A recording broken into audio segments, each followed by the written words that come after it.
Hello dear student, welcome once again on our YouTube channel. तो आज यहाँ पे हम लेके आ चुके हैं सेल बायोलॉजी का पॉइंटर सीरीज। तो ये सेल बायोलॉजी का पहला पार्ट होने वाला है पॉइंटर सीरीज का।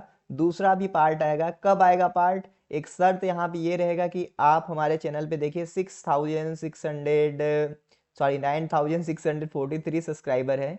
तो ये जब सब्सक्राइबर्स 9666 हो जाएंगे तो दूसरा पार्ट पब्लिश होगा। मतलब टारगेट ये है कि हम जल्द से जल्द 10,000 सब्सक्राइबर अपने चैनल पे करना चाहते हैं। बात समझ में आ रही है? तो सब्सक्राइब नहीं किया तो सब्सक्राइब कर दो और दोस्तों में भी शेयर करो, लोगों को बताओ बॉटनी द बर्निंग डिजायर के बारे में, ताकि हमारा 10,000 सब्सक्राइबर कंप्लीट हो।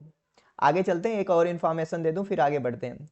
दूसरा इन्फॉर्मेशन ये है कि देखो हमारा ऐप भी है बॉटनी द बर्निंग डिजायर का, और ऐप पे आपको बॉटनी का कोर्स मिलेगा एमएससी एंट्रेंस के लिए, सीयूईटी, सीपीईटी, असिस्टेंट प्रोफेसर के लिए। तो ये रैंकर बैच सीयूईटी के लिए बहुत बढ़िया रहेगा, सीपीईटी के लिए बहुत बढ़िया रहेगा, या किसी भी स्टेट सेंट्रल के एमएससी एंट्रेंस के लिए। अब ये न्यू बैच है, ज्वाइन कर लेना। असिस्टेंट प्रोफेसर के लिए देखोगे नीचे ना अचीवर बैच रहेगा, ये आप ज्वाइन करो, ये सबसे बढ़िया रहेगा।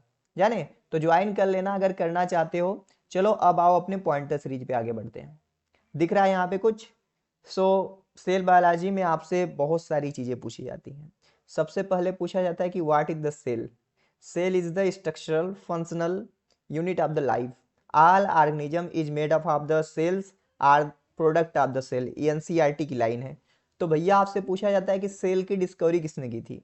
तो सेल की डिस्कवरी किया था रॉबर्ट हुक ने। हनी कम लाइक स्ट्रक्चर उन्होंने देखा था, कार्क सेल में खोजा था।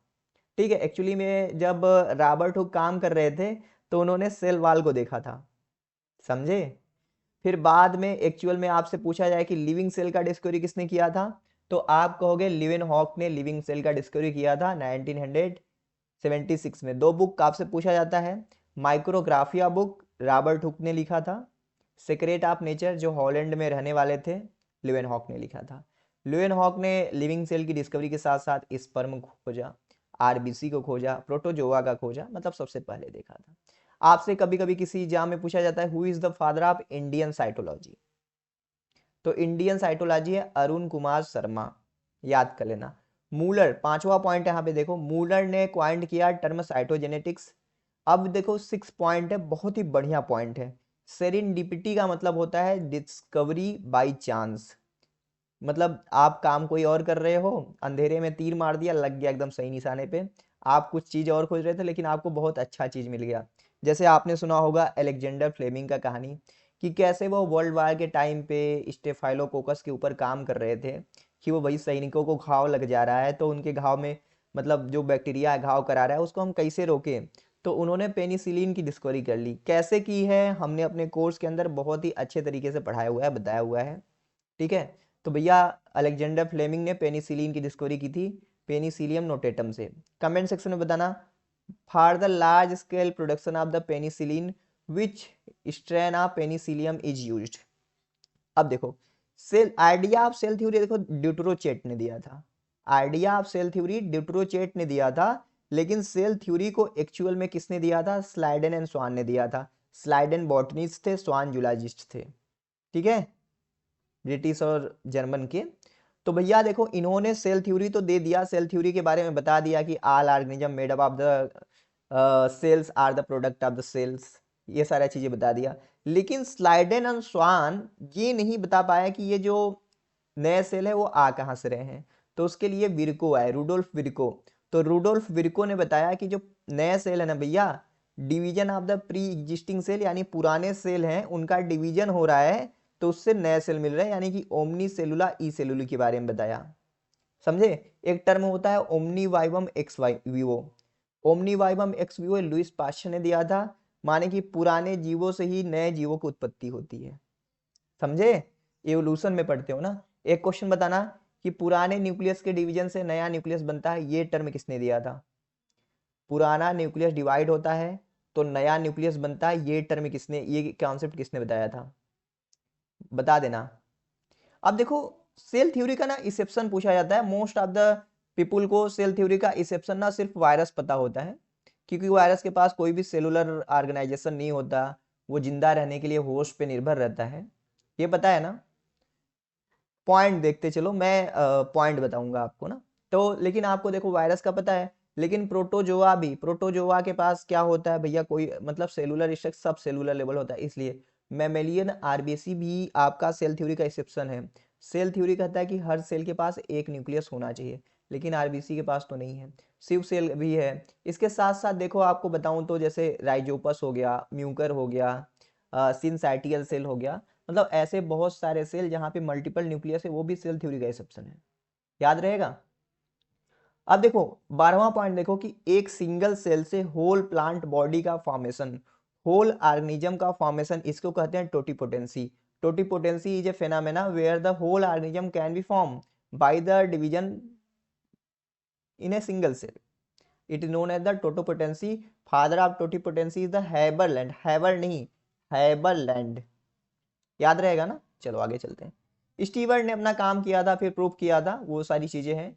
अब देखो ये ना बड़ा इंपॉर्टेंट चीज है, आपको याद रहना चाहिए कि ये चीज, the main arena various activity in cell is the cytoplasm. मतलब जो सेल होता है ना, सेल जो होता है देखो एक फैक्ट्री की तरह होता है। सेल के अंदर बहुत सारी चीजें चल रही होती हैं, काम चल रहा होता है, तो वो कहाँ पे होता है, साइटोप्लाज्म के अंदर ही सारा चीज होता है। तो साइटोप्लाज्म मेन एरिना होता है सेलुलर एक्टिविटी के लिए। स्मॉलेस्ट सेल आपका माइकोप्लाज्मा होता है, जिसको हम joker of the plant kingdom बोलते हैं। लुईस पास्चर ने डिस्कवरी किया था। कभी कभी लुईस पास्चर ना दिया होता है तो हम नोकार्ड एंड रास्क को भी मान लेते हैं। ये जो आपका माइकोप्लाज्मा है, इसके पास सेल वाल नहीं होता है, इसलिए इस पे पेनिसिलिन और वैनकोमाइसिन का कोई इफेक्ट नहीं होता है। यहाँ पे ऑस्मोटिक शॉक दोगे तब देखो। हाँ मैं मानता हूँ कि बहुत सारी चीज़ नहीं है पॉइंट सीरीज में, जो मैं एक्स्ट्रा बता रहा हूँ नोट कर लेना, और मुझे पता है और सारी चीज़ तो आप जानते ही हैं, है कि नहीं। अच्छा, क्या कोर्स में इनरोल हो। हाँ तो कोर्स में तो पढ़ाया गया, तब तो आता ही रहेगा ना। अच्छा सर मैं कोर्स में इनरोल नहीं, ऐसा दिमाग में आ रहा है। अरे ऐप डाउनलोड कर लो, लिंक डिस्क्रिप्शन में मिल जाएगा, नहीं तो प्ले स्टोर पे जाके botany the burning desire search कर लेना, आएगा। यूट्यूब चैनल का लोगो है ना, ऐसे ही आएगा ऐप, डाउनलोड करना। कोर्स भैया बहुत बढ़िया है। आप ना ऐप का ना स्क्रॉल करके रिव्यू पढ़ो लोगों का, फिर तब भरोसा करो हमारे ऊपर, जाने। चलो अब देखो, स्मॉलेट सेल आपसे पूछे तो माइकोप्लाज्मा है यद्यपि, लेकिन Smollett cell with cell wall अगर आपसे पूछे तो वो बैक्टीरिया है, और उस बैक्टीरिया का नाम है डायलिस्टर न्यूमोसाइंटिस। जान गए। अब लार्जेस्ट यूनिसेलुलर प्लांट है एसिटिबुलेरिया। एसिटिबुलेरिया का कॉमन नेम जानते हो, इसको अम्ब्रेला प्लांट बोलते हैं, मरमेड वाइन ग्लास बोलते हैं। हैमरलिंग ने इसके ऊपर एक्सपेरिमेंट किया था, क्या प्रूव करने के लिए, role of nucleus in heredity prove करने के लिए। याद है ना। यही दिक्कत है ना, भूल जाते हो, नोट जो भूलना करो नोट करा करो। हाँ इंटरेस्ट लेके पढ़ोगे तब ना। नहीं तो मैं भी अगर देखो देखो मेरा काम है, मैं पढ़ाता हूँ ना तो मेरे को बड़ा अच्छा लगता है आपसे इंटरेक्ट करने में। तो इस तरीके से पढ़ो ना, नहीं तो मेरे को भी ऐसे निकल जाऊं लाइन बाय लाइन रट के, तो कैसे पढ़ोगे। अब देखो ये चीज है, लॉन्गेस्ट एनिमल सेल पूछे, लॉन्गेस्ट मतलब लंबाई में, लंबाई में, तो लंबाई में एनिमल सेल रहता है, नर्व सेल रहता है 90 सेमी का। लार्जेस्ट मतलब गोलाई में लार्जेस्ट एनिमल सेल पूछे तो एक सेल होगा। लार्जेस्ट सिंगल सेल पूछे आपसे, देखो लार्जेस्ट एनिमल सेल पूछेगा ना एक सेल रहेगा। आपसे एक चीज, एक देखो यहाँ पे लिखा नहीं है, नोट कर लेना, बड़ा ही विडंबना वाला है सवाल। लार्जेस्ट एनिमल सेल पूछेगा, लार्जेस्ट ह्यूमन सेल पूछेगा तो एग सेल होगा, और स्मॉलेस्ट ह्यूमन सेल पूछेगा तो बताया क्या होगा, स्पर्म सेल। ठीक है। अब आगे चलो, लार्जेस्ट सिंगल सेल क्या रहता है, शुतुरमुर्ग का अंडा। लार्जेस्ट प्लांट सेल क्या होता है, देखो वहां पे यूनिसेलुलर है, जो मैंने स्टेबुलेरिया बताया था। यहाँ पे लार्जेस्ट प्लांट सेल है तो fibre of ramie Boehmeria nivea 35 सेमी का। ठीक है। अब देखो ये बड़ा, आप न्यूक्लियोप्लाज्मिक इंडेक्स रेशियो पढ़ोगे तो वहां पे जितना छोटा साइज होगा सेल का, उतना ही ज्यादा वो मेटाबॉलिकली एक्टिव रहेगा, उतना ही अच्छे तरीके से काम करेगा। क्यों भाई, देखो अगर मान लो न्यूक्लियस का साइज बड़ा है, मतलब मान लो क्या है कि सेल का साइज बड़ा है, सेल का साइज से है कि सेल का साइज छोटा रहेगा तो ज्यादा एक्टिव रहेगा, सेल का साइज बड़ा रहेगा तो कम एक्टिव। क्यों, देखो ये जो सेल है ना, सेल को कंट्रोल करने का काम करता है न्यूक्लियस। जितना छोटा सेल रहेगा न्यूक्लियस पूरा कंट्रोल कर पाएगा उसके ऊपर। न्यूक्लियस को हम बोलते हैं ब्रेन ऑफ द सेल। लेकिन बड़ा सा सेल हो जाएगा, न्यूक्लियस उस पर कंट्रोल नहीं कर पाएगा, तो वो कम एक्टिव रहेगा।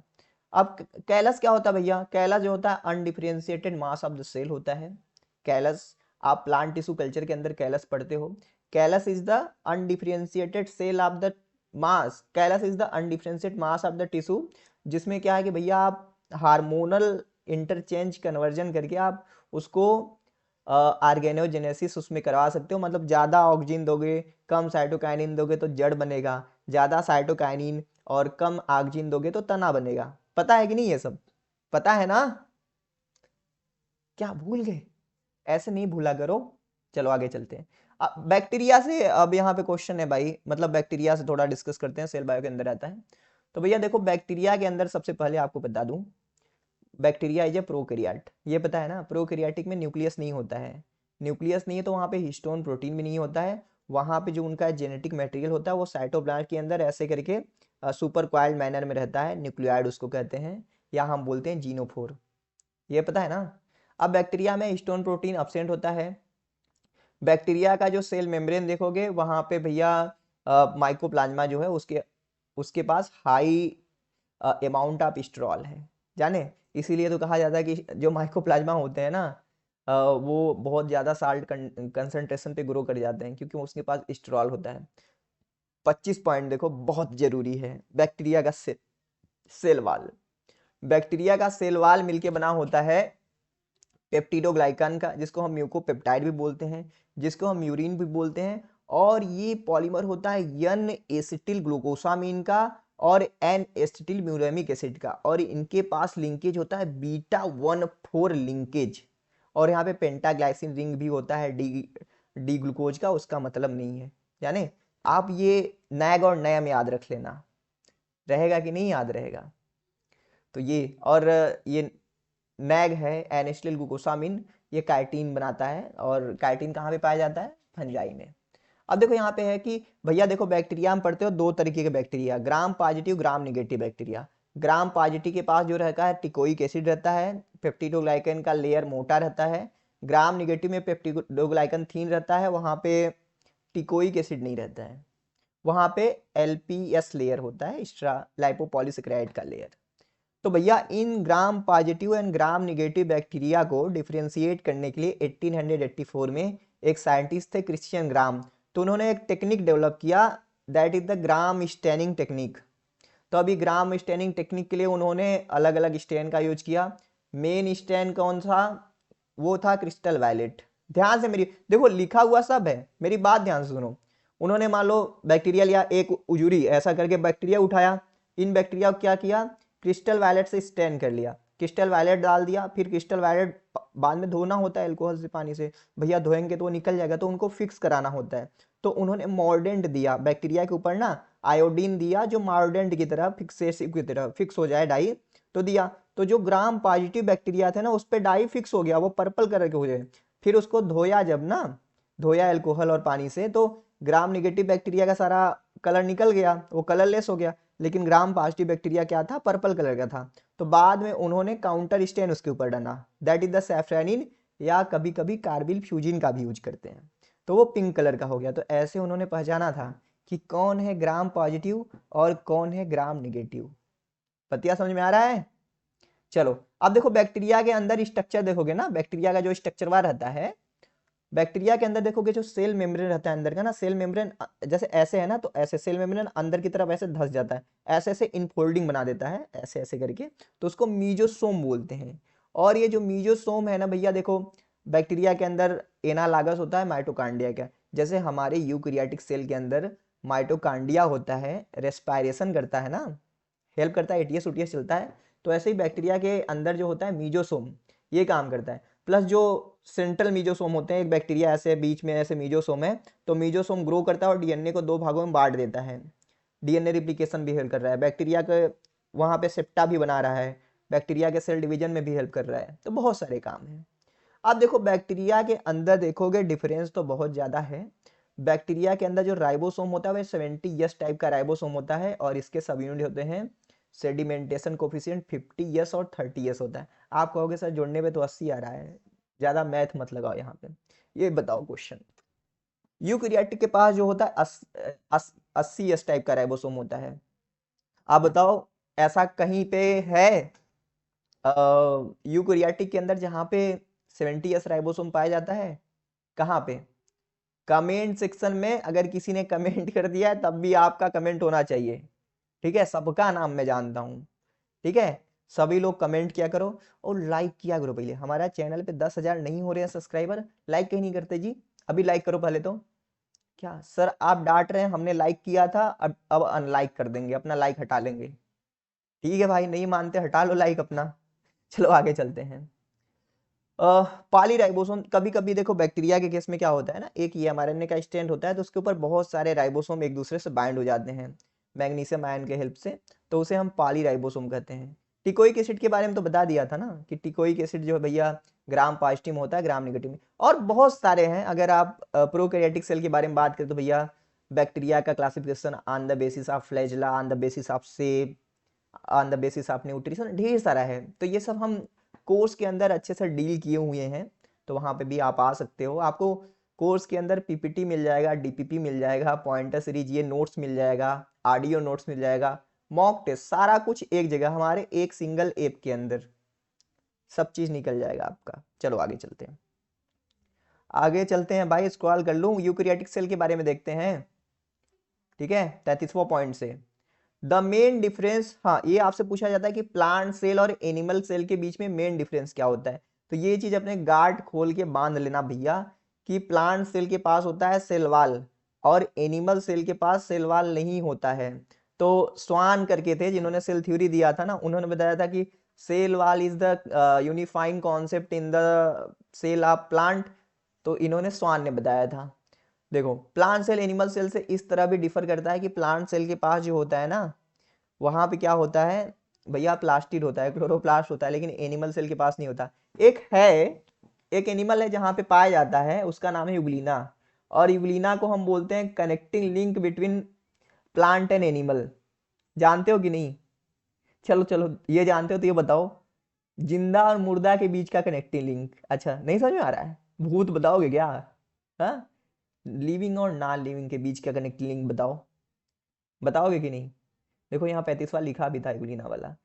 अब जूलियस हक्सले थे, इन्होंने बताया था प्लेट नहीं भाई, प्रोटोप्लाज्म रहेगा, सही कर लेना। Protoplasm is the physical basis of life. देखो सारा झूठ हो सकता है, दुनिया झूठी, सब झूठा, लेकिन प्रोटोप्लाज्म इज सच्चा। बहुत सारे साइंटिस्ट अभी लैब में ट्राई कर रहे हैं, प्रोटोप्लाज्म बना ले तो लाइफ को लैब में बना सकते हैं। जो भी है, जैसे आत्मा की बात करते हैं ना, जो सेल की आत्मा है वो प्रोटोप्लाज्म ही है। प्रोटोप्लाज्म को सार्कोट टर्म दिया गया, डुजार्डी ने खोजा ये सारा चीज। तो प्रोटोप्लाज्म ही है जो एक्चुअल में किसी भी एनिमल को, किसी भी सेल को, किसी भी टिश्यू को जिंदा रखने में हेल्प करती है। एक आत्मा होती है ना हमारे शरीर के अंदर का, और वो आत्मा को हम अगर सीरियसली कहें तो दैट इज द प्रोटोप्लाज्म, वही आत्मा है। जीव द्रव्य, हिंदी में कहते हैं क्या, जीव द्रव्य ही जीवन की इकाई है। हाँ, जाने कि नहीं? चलो आगे चलते हैं। सो यहाँ पे आप देख सकते हो। हाँ, 38वां पॉइंट देखो, बहुत बढ़िया है, बहुत जगह जगह ना एग्जाम में क्वेश्चन आता है ना, कहा जाता है कि भैया इसमें से कौन सा सिंगल मेम्ब्रेन है, कौन सा डबल मेम्ब्रेन है, और आप लोग ना कंफ्यूज हो जाते हो। काहे होते हो? क्योंकि आपका कॉन्सेप्टवा ना रट लिए हो, याद नहीं है। देखो एक चीज याद रखना, डीएनए जो है भैया वो मालिक है, DNA is a boss molecule. जैसे मूवी में होता है मेन विलन होता है, हीरो विलन, हीरो को तो अकेला रहता है, बॉस जो रहता है विलन, वो क्या रहता है, उसके आसपास सारे चेला चपाटी होते हैं ना, उसके इस बाउंसर लोग। तो डीएनए जो है भैया बॉस मालिक्यूल है। अब डीएनए जहां पे रहेगा अपने आप को प्रोटेक्ट करके रखेगा, तो किस जिस जिस सेल ऑर्गेनेल में डीएनए रहेगा, है ना, तो उसके ऊपर दो मेम्ब्रेन रहेगा। जैसे क्लोरोप्लास्ट हो गया, माइटोकांड्रिया हो गया, न्यूक्लियस हो गया। तो ये सारे सेल ऑर्गेनेल जो होते हैं डबल मेम्ब्रेन कैरी करते हैं। मेम्ब्रेन में क्या होता है, जैसे आपका देखोगे जैसे क्रिस्टी इनफोल्डिंग पाया जाएगा आपका माइटोकांड्रिया के अंदर, पोर पाया जाएगा न्यूक्लियस के अंदर, स्मूथ पाया जाएगा क्लोरोप्लास्ट के अंदर। तो ये बात समझ में आई कि नहीं आपको? DNA is a boss molecule, जहां पे डीएनए रहेगा वहां पे क्या रहेगा, वहां पे डबल मेम्ब्रेन रहेगा। आप याद कर लो, राइबोसोम याद कर लो, सेंट्रोसोम याद कर लो, सेंट्रियोल और बेसल बॉडी, यहाँ पे कोई मेम्ब्रेन नहीं रहता है। दो मेन दो, सेंट्रियोल, राइबोसोम, ये पूछा जाता है। इनके पास कोई भी मेम्ब्रेन नहीं है, और बाकी जितने भी सेल ऑर्गेनेल हैं सारे के पास सिंगल मेम्ब्रेन। वो इंडोप्लाज्मिक रेटिकुलम हो, वो गोल्जी बॉडी हो, वो लाइसोसोम हो, वो स्फीरियोसोम हो, पेरोक्सिसोम हो, सारे लोगों के पास सिंगल मेम्ब्रेन रहेगा। याद कर लेना, याद रहेगा कि नहीं? एग्जाम में आएगा, कर लोगे ना? चलो ribosome and centrosome without the membrane. देखो जब मैं पहले पढ़ा करता था ना शुरू में ऐसा करके, बीएससी ओएससी में था, बीएससी से तो असली पढ़ाई शुरू हुई, तो कभी कभी मैं सोचा करता था सेल वाल है, और वाल को मैं कंपेरिजन करता था दीवार से, और मेम्ब्रेन को मैं समझता था छोटी झिल्ली है। तो वहां पे मैंने पढ़ा सेल वाल फ्रीली परमिएबल है, और ये सेल मेम्ब्रेन जो है सिलेक्टिवली परमिएबल है। तो मैं सोचा करता था कि सेल वाल कैसे फ्रीली परमिएबल, भाई इतना मोटा रहेगा। बाद में पता चला भाई नहीं नहीं ये बात सही है, सेल वाल जो होता है फ्रीली परमिएबल होता है। सेलुलोज के मालिक्यूल जो होते हैं थोड़े दूर दूर होते हैं, तो उसमें पोर की तरह होता है, सिंपल बात है। अब देखो मिडिल लैमेला, जानते हो क्या होता है? दो चीज है मैं बता दूं, एक होता है देखो मिडिल लैमेला, एक होता है देखो प्लाज्मोडेस्माटा। इन दोनों में ना सेल बायोलॉजी में दोनों एकदम बढ़िया से आप क्लियर कट डिफरेंस याद रखो। घर बनता है, ईंट होता है ना, ईंट के ऊपर ईंट जोड़ने के लिए बीच में सीमेंट लगाते हैं। तो ऐसा हमारा जो बॉडी है, प्लांट का बॉडी है, प्लांट का जो सारा चीज है बहुत सारे सेल से मिलकर बना होता है। तो एक सेल के ऊपर दूसरे सेल को चिपकाना होता है, तो एक सेल से दूसरा सेल चिपका होता है ना, बीच में कुछ मटेरियल भरा होता है, सीमेंटिंग लेयर होता है, और उसी को हम बोलते हैं मिडिल लैमेला। समझ गए बात को? एक सेल दूसरे सेल से चिपकता है, जैसे ईंट से ईंट लगाते हैं, सीमेंट देते हैं, तो cementing layer that is the middle lamella, और वो मिलके बना होता है कैल्शियम पेक्टेट से। अब देखो क्या होता है, अब जैसे एक सेल ये है, एक सेल ये है, तो एक सेल ये है, एक सेल ये से कम्युनिकेट करने के लिए क्या होता है, कुछ ना साइटोप्लाज्मिक कनेक्शन इस सेल में से इस सेल में भेजता है। ठीक है, होता है ना, जैसे घर बनता है, एक रूम है दूसरा रूम है, वायरिंग कराते हैं, तार डालते हैं, ठीक है, तो वही जो तार है उस तरीके से आप समझ सकते हैं, दो सेल ना आपस में तारों के द्वारा कनेक्ट होते हैं, और वही जो साइटोप्लाज्मिक कनेक्शन है उसको हम प्लाज्मोडेस्माटा बोलते हैं। समझ गए? कभी कभी अब क्या होता है देखो, ये जो साइटोप्लाज्मिक कनेक्शन है, प्लाज्मोडेस्माटा है, यहाँ से यहाँ जा रहा है, तो कभी कभी ना इस सेल के अंदर इंडोप्लाज्मिक रेटिकुलम है, इस सेल का, तो कभी कभी इंडोप्लाज्मिक रेटिकुलम भी इस कैनाल से होके इस प्लाज्मोडेस्माटा के अंदर आ जाता है, इंडोप्लाज्मिक रेटिकुलम। तो इसको बोलते हैं डेस्मोटिब्यूल। क्लियर हो रहा है बात? नहीं हो रहा है? काहे नहीं हो रहा है? वो कहते हैं ना क्यों नहीं हो रही है पढ़ाई, इसलिए क्योंकि आपका मन नहीं लग रहा है, आपको बोरियत लग रहा है, आपको डर लग रहा है कि अरे सर हमारा तो एग्जाम आ गया, हम ना सर आपको आप हमको पहले नहीं मिले, पहले मिल गए होते ना हम पढ़ लिए होते, हम पहले सर इधर उधर घूमते थे, असाइनमेंट करते थे। ऐसा मत सोचो, अभी भी टाइम है भाई, अभी आए हो, चैनल में बने रहो, ऐप ओप इंस्टॉल कर लो, टेलीग्राम ग्रुप का लिंक है ज्वाइन कर लो, हमारा नंबर भी है, बात भी कर सकते हो। बात करने से पहले एक शर्त रहेगा कि भैया मैसेज करके परमिशन ले लो। कोई भी यार, जरूरी नहीं कि आप हमारे कोर्स में हो तभी गाइडेंस ले सकते हो, नहीं हो तब भी, लेकिन बात यह है कि मैसेज करके कॉल करो, ऐसे नहीं। ठीक है, आगे चलते हैं। पेक्टिन जो है भैया, देखो पेक्टिन जो है is a polymer of glu नहीं glucuronic acid and galacturonic acid. Pectin जो है हेट्रोपॉलीमर होता है। अब कहोगे सर पेक्टिन की बात काहे कर रहे हैं? पेक्टिन जो होता है ना मिडिल लैमेला में होता है ना, वही देखो मिडिल लैमेला का काम क्या है, अगर मिडिल लैमेला ढीला पड़ा ना तो चीज पकने लगती है। जैसे फ्रूट कैसे पकता है, जब उसका मिडिल लैमेला डिजॉल्व होता है, तब किसी भी चीज का मिडिल लैमेला डिजॉल्व होगा तो उसमें सेनेसेंस होगा। सेनेसेंस, बुढ़ापापन, उसका एज बढ़ेगा, पिलपिला हो जाएगा, पिलपिला। समझ गए? अब देखो ये जो है 45-46 भैया बहुत इंपॉर्टेंट पॉइंट है। 45-46 कैसे इंपॉर्टेंट है, मैं पानी पी के आऊँ, थोड़ा सा प्यास लग गई बोलते बोलते, आता हूँ, वेट करो।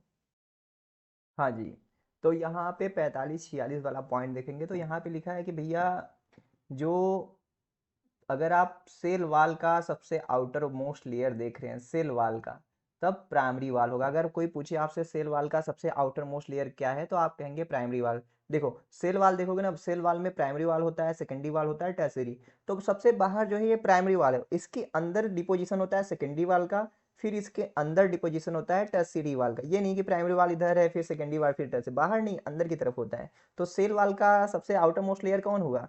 प्राइमरी वाल हुआ ना। समझ गया कि नहीं? अगर आपसे कोई पूछे कि प्लांट सेल का सबसे आउटर वाल कौन है, प्लांट सेल का पूछेगा, तो भैया देखो प्लांट सेल पे रहेगा नहीं, ये प्राइमरी वाल के ऊपर ना वो जो सीमेंटिंग लेयर रहता है ना उसको बोलते हैं मिडिल लैमेला को। तो याद कर लेना, middle lamella is the outer most layer of the plant cell, और primary wall is the outer most layer of the plant cell wall. समझ गए? अब देखो भैया जो फल पकते हैं, फल पकते हैं तो वो ऐसे करके सॉफ्ट कैसे हो जाते हैं, क्योंकि जो मिडिल लैमेला होता है ना वो डिजॉल्व हो जाता है। ठीक है, आपने कॉन्सेप्ट पढ़ा होगा कि फलों को पकने से बचाने के लिए एक टेक्निक है आरएनए इंटरफेरेंस। जाने जीन साइलेंसिंग का फ्लेवर सेवर टोमेटो और वैरायटी में तो हम बायोटेक में भी बात करेंगे और क्लास में तो पढ़ाया जाएगा आपको। अब देखो रेटिंग ऑफ फाइबर, जैसे फाइबर जो होता है ना, जूट का फाइबर, तो एक दूसरे में वो ऐसे गुथे हुए रहते हैं तो उनको फ्री कराना होता है। तो क्लास्ट्रीडियम एसिटिब्यूटारिकम से उसे कराएंगे तो उसका फ्री हो जाता है। Precursor of cell wall is cell plate, मतलब देखो जब सेल डिवीजन होता है, लेट मी चेक, क्या हो गया भाई, अंधेरा क्यों हो रहा है, एक मिनट आ जाता हूँ भाई, बढ़ जा भाई, हाँ ओके। तो क्या मैं कह रहा था, हाँ, जैसे जो सेल वाल बनता है बीच में, तो सबसे पहले क्या होता है, जैसे देखो एक सेल है ऐसे करके, अब सेल को आधा पहले डिवाइड करना है तो क्या होता है, सबसे पहले ना गोल्जी बॉडी ना, गोल्जी बॉडी प्रोटीन ऐसे बना बना के थोड़ा सा सेल वाल बनाने वाला फ्रैगमोप्लास्ट के रूप में ऐसे बीच में इकट्ठा कराता है। फिर वहां पे क्या बनता है, सेल प्लेट बनता है, तो सेल प्लेट बनता है, फिर वहां से डिवाइड होता है तो वाल फॉर्मेशन हो जाता है। तो फ्रैगमोप्लास्ट इज रिलेटेड टू साइटोकाइनेसिस। अब देखो ये चीज अगला पॉइंट 51 वाला बड़ा जरूरी है कि plane and place of wall formation is determined by the microtubule, तो माइक्रोट्यूब्यूल डिटरमाइन करता है। The outer most boundary of cell which outside the protoplasm is both animal and plant cell known as the extra cellular matrix. तो extra cellular matrix क्या होता है, simple तरीका है भैया, देखो सेल के अंदर क्या होता है ना कि सारे ऑर्गेनेल ना, एक जैसे इतना बड़ा सा सेल है गोला सा, तो हर जगह नहीं फैले होते हैं, एक ना कन्फाइंड एरिया में रहते हैं, माइक्रोट्यूब्यूल के द्वारा बजे हुए होते हैं, अपने जगह पे फिक्स होते हैं। तो बाहर बाहर आप देखोगे ना जोन ऑफ एक्सक्लूजन होता है, तो उसको हम एक्स्ट्रा सेलुलर मैट्रिक्स या जोन ऑफ एक्सक्लूजन कह सकते हैं। फेरुलिक एसिड बड़ा इंपॉर्टेंट है, फेरुलिक एसिड जो होता है सेल वाला मोनोकार्ड में पाया जाता है, अब्सेंट होता है डाइकार्ड में, तो ये याद रखना। ये बताओ कार्डियोलिपिन कहाँ पे पाया जाता है, स्पेशल टाइप का लिपिड है कार्डियोलिपिन। क्या मैं बोला, कार्डियोलिपिन, कमेंट सेक्शन में रहना चाहिए, कार्डियोलिपिन कहाँ एक सेल ऑर्गेनेल के अंदर पाया जाता है, दैट इज द कार्डियोलिपिन, आपको बताना है। अब देखो ये स्टेनिंग वाला बड़ा अच्छा है, मैं बता देता हूँ। लिग्निन का अगर आप स्टेनिंग करोगे तो सेफ्रेनिन का यूज करना पड़ेगा। पेप्टिडोग्लाइकन के लिए देखो क्रिस्टल वायलेट, और मैं ये बता दूं मैचिंग में आता है तो याद कर लेना। प्रोटीन टेस्ट के लिए मिलन्स रिएजेंट के लिए, लिपिड अगर लिपिड का स्टेनिंग कर रहे हो, लाइफ साइंस में पूछा गया था, सूडान ब्लैक बी या ऑस्मियम टेट्राऑक्साइड का यूज करते हैं। डीएनए के लिए देखो हम फ्यूलेजन रिएजेंट का, एसिटोकार्मीन का, ठीक है, एक्रीडीन आई का, ये सब बेसिक फ्यूजिन है। डीएनए आरएनए के लिए देखो हम एक्रीडीन आई का यूज कर सकते हैं। तो डीएनए जब हम एक्रीडीन डाई का यूज करते हैं, डीएनए रहता है तो ग्रीन कलर आता है, और आरएनए होता है तो पिंक कलर। देखो एनिलीन ब्लू हो गया, इसको हम नॉर्मली कार्टन ब्लू भी कहते हैं, एनिलीन ब्लू को फंजाइक स्टेनिंग के लिए। देखो एसिटिव कार्मीन है, इससे हम न्यूक्लियस और क्रोमोसोम को स्टेन करते हैं। जैनस ग्रीन बहुत अच्छा है भाई, जैनस ग्रीन जो है माइटोकांड्रिया के लिए होता है। आयोडीन स्टार्च के लिए। अब देखो ये 64 65 बहुत इंपॉर्टेंट पॉइंट है भाई, बहुत ज़्यादा इंपॉर्टेंट है। एसिडिक अगर स्टैंड पूछे तो जैसे एसिड फ्यूजिन हो गया, ईओसिन हो गया, जैनस ग्रीन हो गया, मेथिलीन ब्लू हो गया, ये सब एसिडिक नेचर के हैं। बेसिक कौन कौन है, crystal violet, safranin, basic fuchsin, acetocarmine, haematoxylin. Comment section में बताना हिमेटोजाइलान कहाँ से निकाला जाता है। एक प्लांट है उसके लकड़ी से निकाला जाता है, आपको बताना है लकड़ी के किस पार्ट से निकाला जाता है। मैं बताया हूँ, देखो मैं क्वेश्चन पूछता हूँ ना, बताया रहता हूँ, ऐसा कोई चीज नहीं पूछता जो मैं आपको नहीं बताया हूँ, बताया रहता हूँ तभी मैं पूछता हूँ। तभी ना बताओ कहाँ से निकाला जाता है, चलो आगे चलते हैं फिर। अब देखो क्रोमेटोग्राफी टर्म, क्रोमेटोग्राफी टर्म किसने दिया था, क्रोमेटोग्राफी टर्म दिया गया था माइकल टी स्वेट के द्वारा। क्रोमेटोग्राफी क्या होता है भाई, जैसे कि physical separation of the mixture, कभी कभी होता है होली के दिनों में बहुत सारे कलर एक बाल्टी में आप घोल दें, नीला पीला हरा काला, आपको अलग अलग उसको करना है, पिगमेंट को सेपरेट करना अलग अलग, तो क्रोमेटोग्राफी आप यूज कर सकते हैं। जैसे कि पेपर क्रोमेटोग्राफी, ठीक है, thin layer chromatography, gas chromatography, HPLC, ये सारा चीज आपको पढ़ाया जाएगा क्लास के अंदर। माइक्रो स्पेक्ट्रोफोटोमीटर क्या है कि कोई भी केमिकल है, कोई भी आपके पास कंपाउंड है जो स्मॉल अमाउंट में है, तो ट्रेस अमाउंट के अंदर है तो उसको आपको पता लगाना है तब। अब डीएनए जो है 260 नैनोमीटर ऑफ यूवी लाइट को एब्जॉर्ब करता है, ये बात आप याद रख लेना। अब देखो क्या है, एक चीज है यूवी लाइट को एब्जॉर्ब करता है और डीनेचर होता है। आपने आरओ का नाम सुना है, कहते हैं कि एक गाना अभी रिलीज हुआ अंगना में जो स्विमिंग पूल वाला, हम कहते हैं भैया किचना में सैया आरओ लगा दे भैया, ठीक है।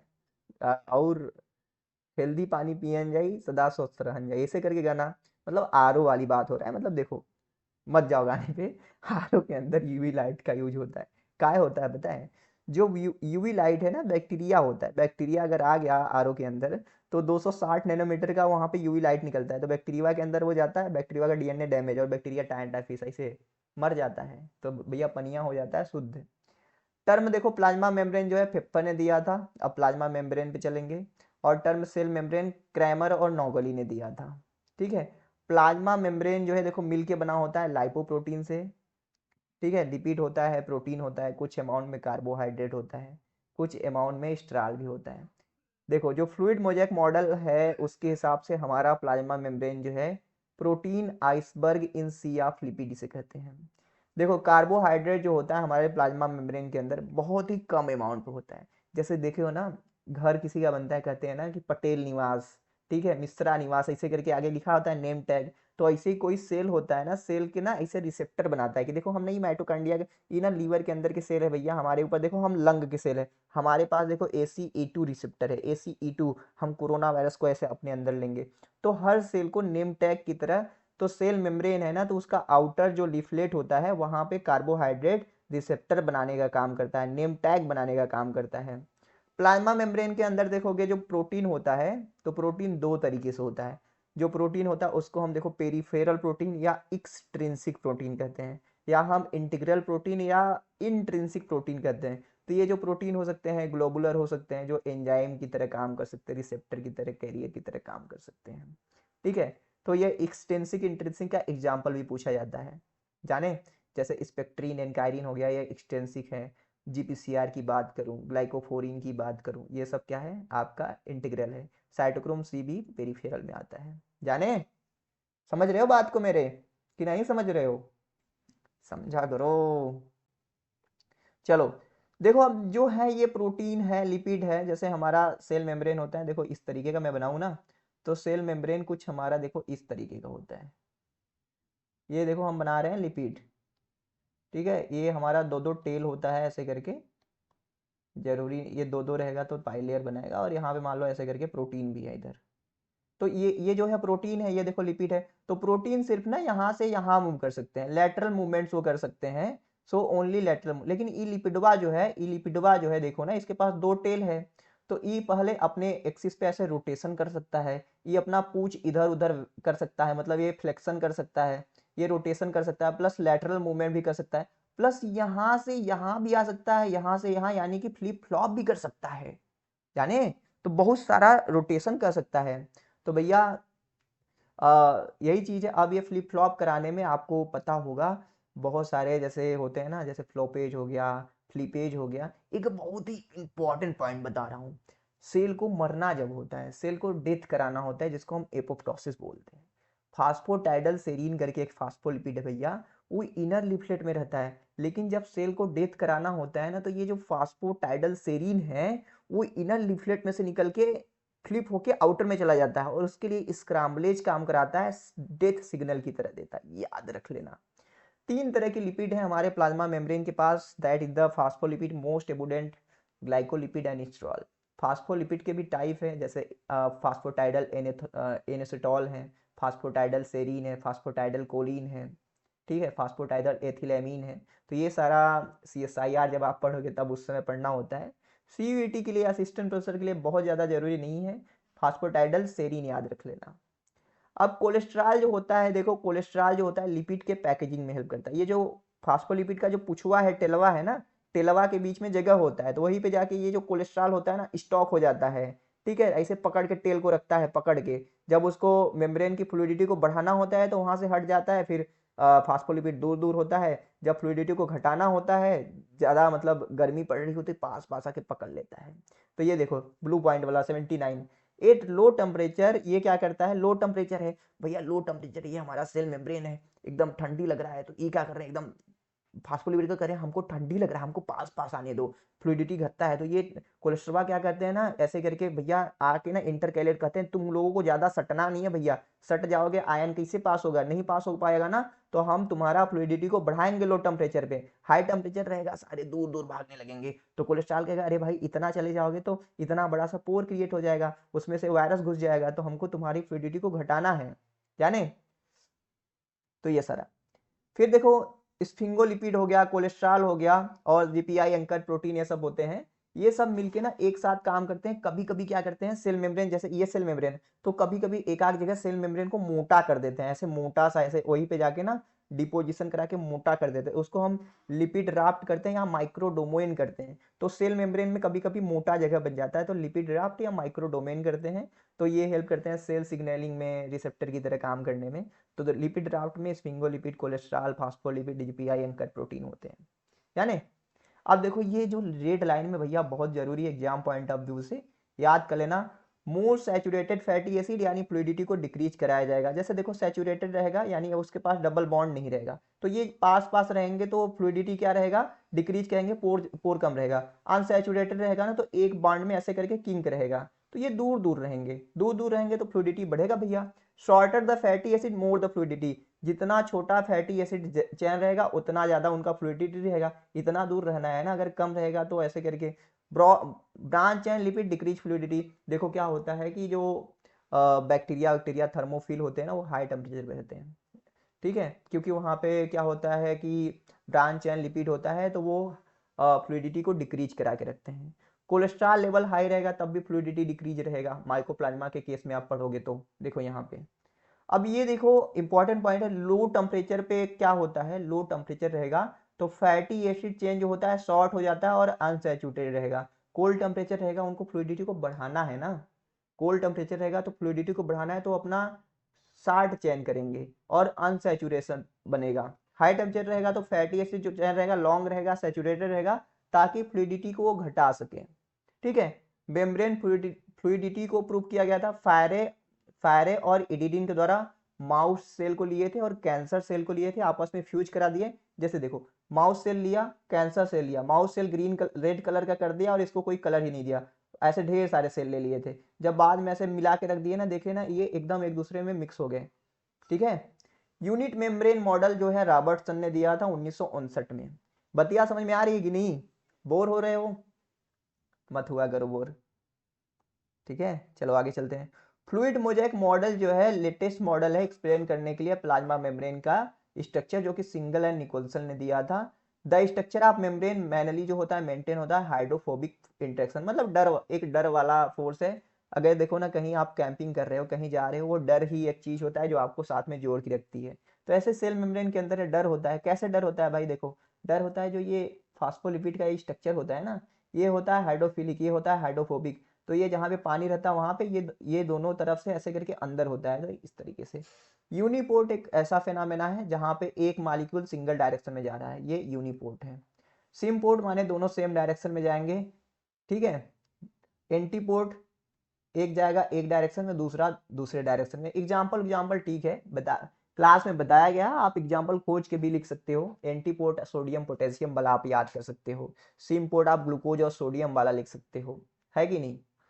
डिफ्यूजन क्या होता है, देखो डिफ्यूजन और ऑस्मोसिस बताओ तो, डिफ्यूजन एक ऐसा फिनोमेना है जहां पे solute and solvent concentration move from the region of high concentration to the low concentration, मतलब ज्यादा कंसंट्रेशन से लो कंसंट्रेशन में जाएंगे, डिफ्यूजन होगा।